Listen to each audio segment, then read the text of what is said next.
Dear students, good morning.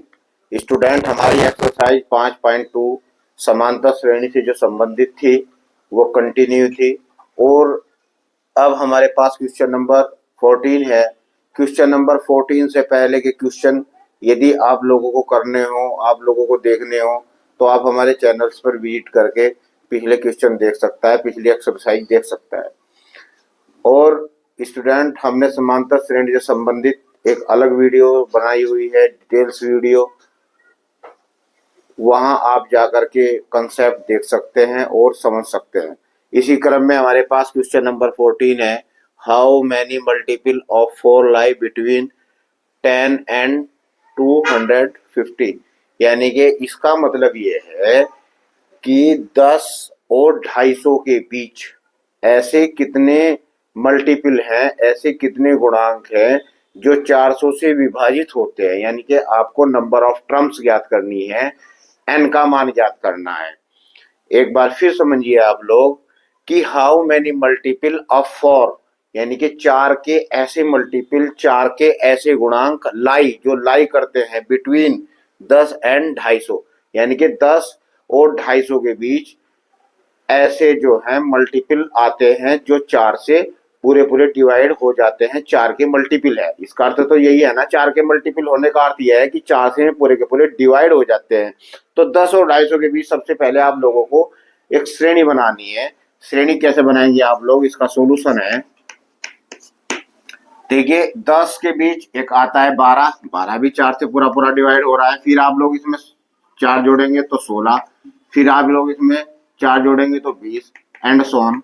फिर 250 से पहले, यानी कि 250 तो पूरा पूरा विभाजित नहीं हो रहा है 4 से, तो 250 से पहले नियरेस्ट है 248, यानी कि 248, 248 4 से पूरा पूरा विभाजित हो रहा है। अब आपके पास ये एक एपी कंस्ट्रक्ट हो गई, एक एपी का निर्माण हो गया।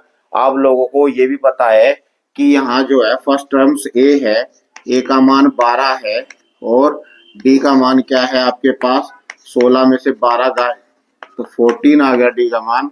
और आपके पास जो लास्ट वाली टर्म्स है ए एन का मान हमारे पास 248 है।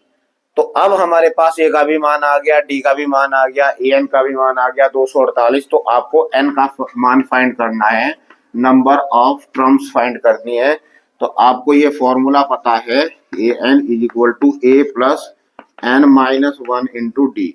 ए एन का मान हमारे पास क्या है 248 is equal to A, A का मान हमारे पास 12 है और एन का मान आप लोगों को फाइंड करना है और डी का मान आपके पास है 4।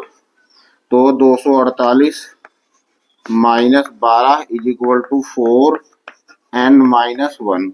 8 में से 2 जाके 6, 4 में से 1 जाके 3, 236 is equal to 4 N minus 1 या N minus 1 is equal to 236 upon 4। 4 पंजे 20, हासिल लगे 3 और 4 नम 36।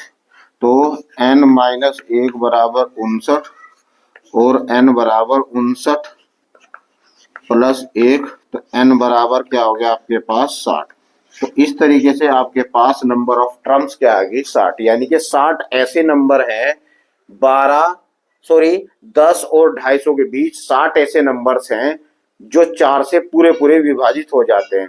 तो इस तरीके से एग्जाम में अक्सर हमारे कंपटीशन के एग्जाम में, यूपी पुलिस के एग्जाम में, पॉलिटेक्निक के एग्जाम में इसी तरीके के क्वेश्चन आते हैं कि सबसे पहले आप लोग उस क्वेश्चन को ध्यानपूर्वक देखिए, उस क्वेश्चन में क्या पूछा हुआ है और उसके अकॉर्डिंग आप लोग फिर इसे कर सकते हैं। तो आप लोग इस तरीके से नंबर ऑफ टर्म्स ज्ञात करेंगे। सबसे पहले तो आप लोग एपी कंस्ट्रक्ट करेंगे, कंस्ट्रक्ट करके आप लोग इस तरीके का प्रोसीजर फॉलो करेंगे। अब हमारे पास है क्वेश्चन नंबर जो हमारे पास 15 है। ये क्या है आप लोग समझिए स्टूडेंट्स की, for what value of N are the N terms of 2 APs 63, 65, 67 and 3, 10, 17 equal. यानी कि आप लोग समझिए इसे, ये कह रहा है कि इस श्रेणी का एनवा पद और इस श्रेणी का एनवा पद बराबर है। तो आप लोगों को एन का मान प्राप्त करना है। कितना आसान क्वेश्चन है कि for what values of N, यानी कि लेट आप लोग क्या करेंगे, सबसे पहले तो एक एपी लिखेंगे। एपी हमारे पास क्या है 63, 65 और 67 एंड सोन, यानी कि इसका एन वापस।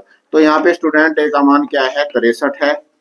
डी आप लोगों को पता ही है कि दूसरी टर्म में से आप लोग पहली टर्म सब्ट्रैक्ट करते हैं तो डी का मान आपके पास क्या है 2 है, और एन का मान आप लोगों को फाइंड करना ही है। और ए एन हमारे पास अब A N is equal to A plus N minus 1 into D, ये वाला फॉर्मूला आप लोग लगाएंगे। ए एन हमारे पास ए का मान हमारे पास क्या है 63 प्लस एन, आप लोग एन की जगह एन ही लिखेंगे।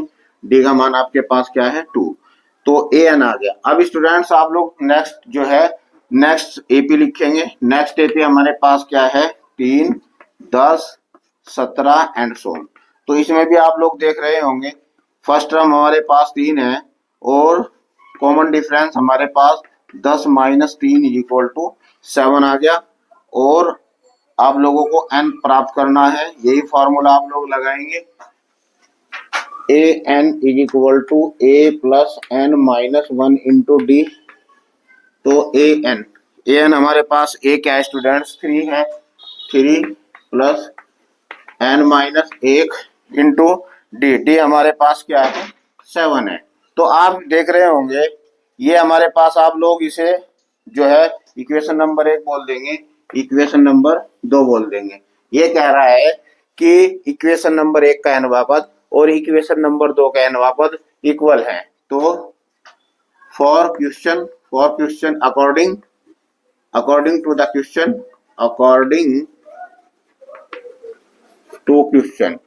टू क्वेश्चन है आपके पास इसका एन वापद बराबर है। तो आप लोग समीकरण 1 इज इक्वल टू आप लोग इक्वेशन 2 लिख देंगे, equation 1 is equal to equation 2। Equation हमारे पास 1 क्या है 63 plus N minus 1 into 2 is equal to 3 plus N minus 1 into 7। तो आप लोग क्या करेंगे इसे इधर ले आएंगे, या आप लोग ऐसे करेंगे 63 प्लस के 2 के अंदर गुणा कर देंगे, 2n minus 2 is equal to 3 plus 7n minus 7। तो 63 में से 2 गए 61 plus 2n is equal to 7n minus के 4।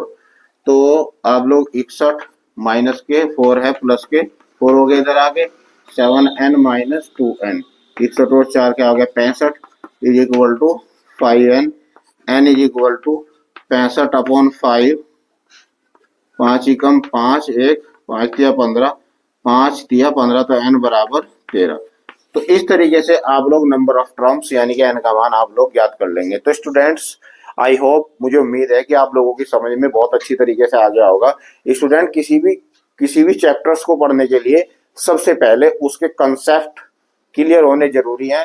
तो आप लोगों को यदि इसके कंसेप्ट सीखने हो तो इसका डिटेल्स वीडियो हमारे चैनल्स पे अवेलेबल है, आप वहां जाकर के समांतर श्रेणी से संबंधित इसके कंसेप्ट सीख सकते हैं और अपने एग्जाम की प्रिपरेशन कर सकते हैं। तो स्टूडेंट आप लोगों को यदि हमारी वीडियो अच्छी लग रही हो तो आप हमारी वीडियो को लाइक करें, कमेंट करें और हमारे चैनल को सब्सक्राइब करें। इसी तरीके से हमारी वीडियो कंटिन्यू आती रहेंगी जो आपके एग्जाम के लिए बेहतर तैयारी के लिए अच्छी तरीके से सिद्ध होंगी। Thank you.